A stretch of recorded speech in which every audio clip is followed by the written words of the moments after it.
नाइंसाफी है। अच्छा। नाइंसाफी है कि आप कत्ल के एक मुजरिम को खुले बंदू आप सरकार ने छोड़ रखा हो। हरियाणा की सरकार में 6 केस उसके खिलाफ रजिस्टर्ड हैं, राजस्थान में 2 केस रजिस्टर्ड हैं। क्यों गिरफ्तार नहीं हुआ? इसलिए गिरफ्तार नहीं हुआ कि आप काउ टेररिज्म को इस मुल्क में भारतीय जनता पार्टी बढ़ावा देना चाहती है। शह कौन दे रहा है आखिर? RSS, BJP, VHP, Bajrang Dal, यही शह दे रहे हैं। ये मिलिटेंट ऑर्गेनाइजेशन है, इनके पास हथियार हैं, इनके पास AK-47 है, इनके पास पिस्टल्स हैं, इनके पास तलवारें हैं, उसका रोज नुमाइश होती है सोशल मीडिया पर। ये शह दे रहे हैं। गौ आतंकियों का आतंक फैला हुआ है और हमने देखा है कि जितनी गाय के नाम पर मॉब लिंचिंग हुई है सब इसी इलाके में हुई है। और जानबूझ के वीएचपी और बजरंग दल के इशारे पर हरियाणा हुकूमत की सहमति के साथ ये फिसाद बपा करवाया गया है। इन मुट्ठी भर लोगों को उठा के जेलों में डालिए। मोनू मानेसर और बिट्टू बजरंगी दो ही तो आदमी है। इस मुल्क में मुसलमानों को दबाने का, माइनॉरिटीज को दबाने का, क्रिश्चियंस को दबाने का, सिखों को दबाने का, महिलाओं को उत्पीड़न पैदा करने का, ये सारा काम ये ऑर्गेनाइजेशंस करती हैं। आप अगर इस तरह आग लगाना चाहते हैं तो ठीक है, फिर आप तैयार रहिए कि कल आपकी फैक्ट्रियां बंद होंगी, प्रोडक्शन बंद हो जाएगा। तो जो फॉरेन एक्सचेंज कमा रहे हैं इन मुसलमान मजदूरों की ब्याह पर, जो दौलत कमाई जा रही है मुल्क के अंदर, जो फॉरेन रेमिटेंसीज आ रहे हैं मुल्क के अंदर, इन मुसलमान तो आप इनको मार पीट के भगा दीजिए और फिर इंडस्ट्री भी बंद करवा लीजिए अपनी। तो नुकसान किसका होगा? ये जो नफरत फैलाई जा रही है, इस नफरत का नुकसान सिर्फ मुसलमानों को नहीं होगा, देश को होगा। जितने लोगों को वहां पर, चाहे पहलू खां हो, चाहे रकबर खां हो, चाहे जुनैद हो, उससे पहले भी अब जुनैद और नासिर, सबके यही है। अब इसका नाम FIR में, ये गिरफ्तार नहीं हो रहा। और न सिर्फ गिरफ्तार नहीं हो रहा, सोशल मीडिया पे एक्टिव है, मूवमेंट्स में है, ये जलसों में जा रहा है, सभाएं जो है वो उनमें शिरकत कर रहा है, ये टेलीविजन के चैनल्स को इंटरव्यू दे रहा है। ये गतिविधियां देशद्रोही गतिविधियां हैं।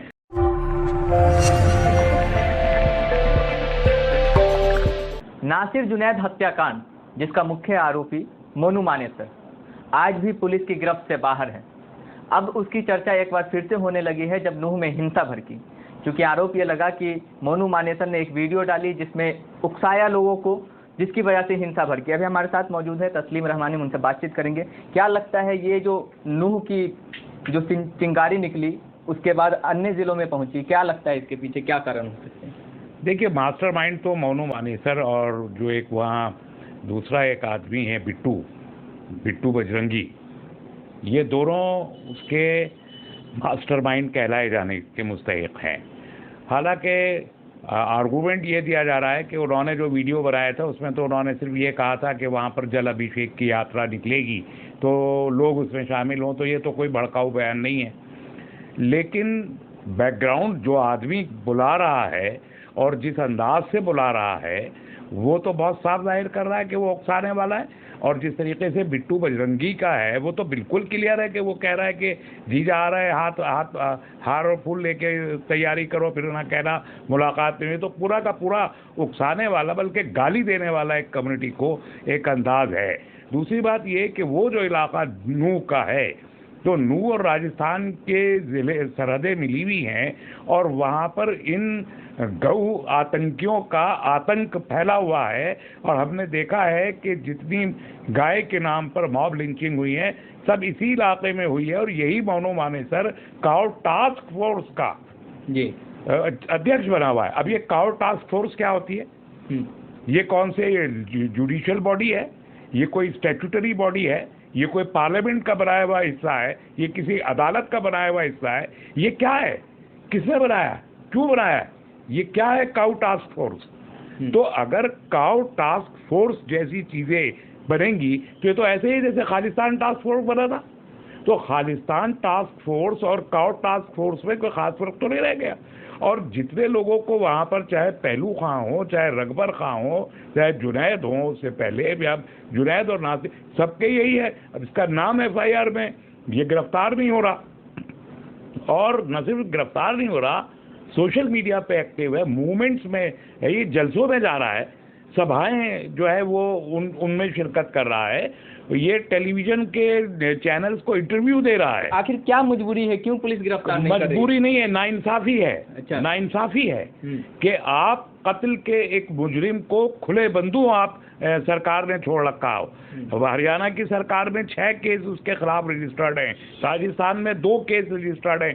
क्यों गिरफ्तार नहीं हुआ? इसलिए गिरफ्तार नहीं हुआ कि आप काउ टेररिज्म को इस मुल्क में भारतीय जनता पार्टी बढ़ावा देना चाहती है। एक तरफ प्रधानमंत्री खड़े होकर कहते हैं कि गुंडे हैं, हम जानते हैं कि गाय के नाम पे गुंडागर्दी के। अरे भाई प्रधानमंत्री जी, आप 15 अगस्त की तकरीर में खड़े होकर वहां बोल देते हैं कि ये गुंडे हैं, और फिर ये गुंडे जो है कत्ल भी कर रहे हैं और उस कत्ल पर FIR भी है, फिर इन गुंडों को आप गिरफ्तार भी नहीं होने देते, फिर आप उनको सम्मानित भी करते हैं। शह कौन दे रहा है आखिर?